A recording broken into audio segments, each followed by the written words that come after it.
It's a beautiful day in this neighborhood, a beautiful day for a neighbor. Would you be mine? Could you be mine? Good afternoon, fellow Toastmasters, Mr. Contest Master, our fabulous guests. I bet that every one of you instantly recognized that as the theme song to Mr. Rogers' Neighborhood. Did any of you watch that show?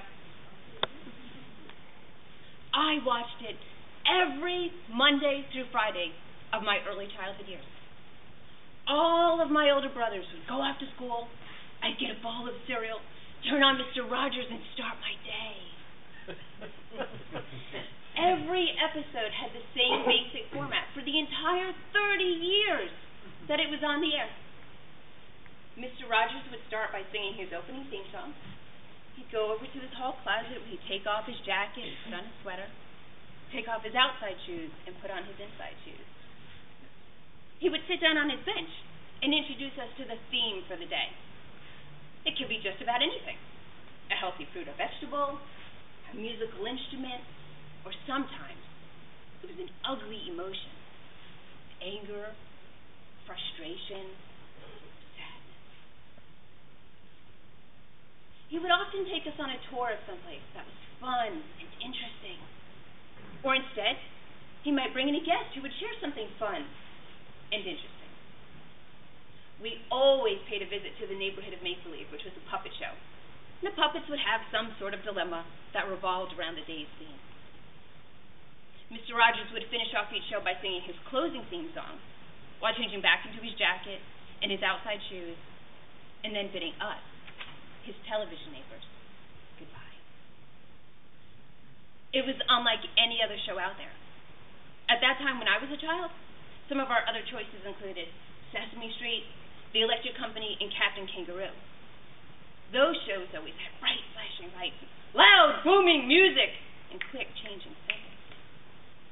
But Mr. Rogers' Neighborhood was always so calm and peaceful. We always knew what was going to happen. There were never any surprises. No one ever shouted. People didn't argue, throw things at each other. They didn't break each other's toys or steal each other's food.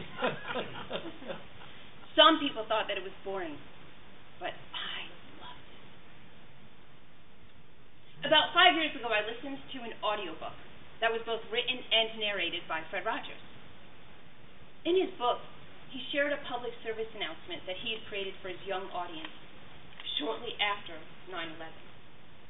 He said, "I understand that these are scary and confusing times. I understand. But you do not have to be afraid." Friends, before I continue, there's something important you should know about me. I am not a sentimental person. In fact, I often describe myself as not even having a sentimental bone in my entire body. But when I heard Fred Rogers telling me, in his calm and gentle voice, that he not only understood how I was feeling, but that I didn't have to be afraid, I began to cry. For reasons I didn't even understand. Recently, I shared the same story with my husband, and I cried again. But the second time I cried, I decided it was time to get to the bottom of this. I really needed to understand this unusual response I was having.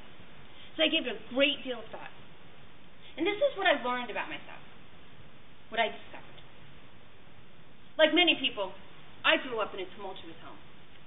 It seemed to me that in my home, someone was always shouting.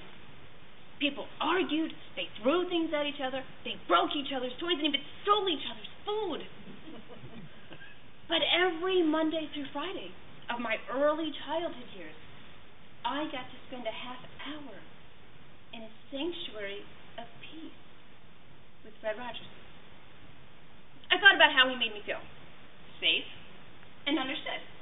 And I asked myself, honestly, do I make my loved ones feel safe and understood? Would anyone like to guess what the terrible answer was? It was no. For a long time, I've done something that's, frankly, kind of terrible.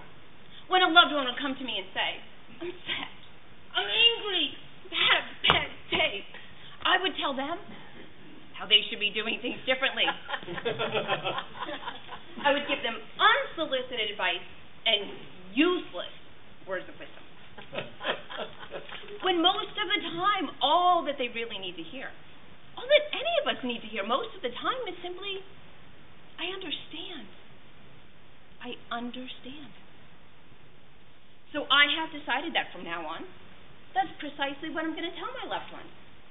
Well, most of the time. I'm not going to be happy this afternoon, though, unless I know that your loved ones can feel safe and understood. It only takes 2 simple words, spoken sincerely. And what are they again? I understand. I understand.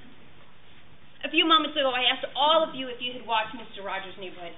I was so pleasantly surprised to see how many of you had. You'll probably recall these words from his theme song. So let's make the most of this beautiful day. Since we're together, might as well say, would you be mine? Could you be mine? Won't you be? Please won't you be? Please won't you be my neighbor?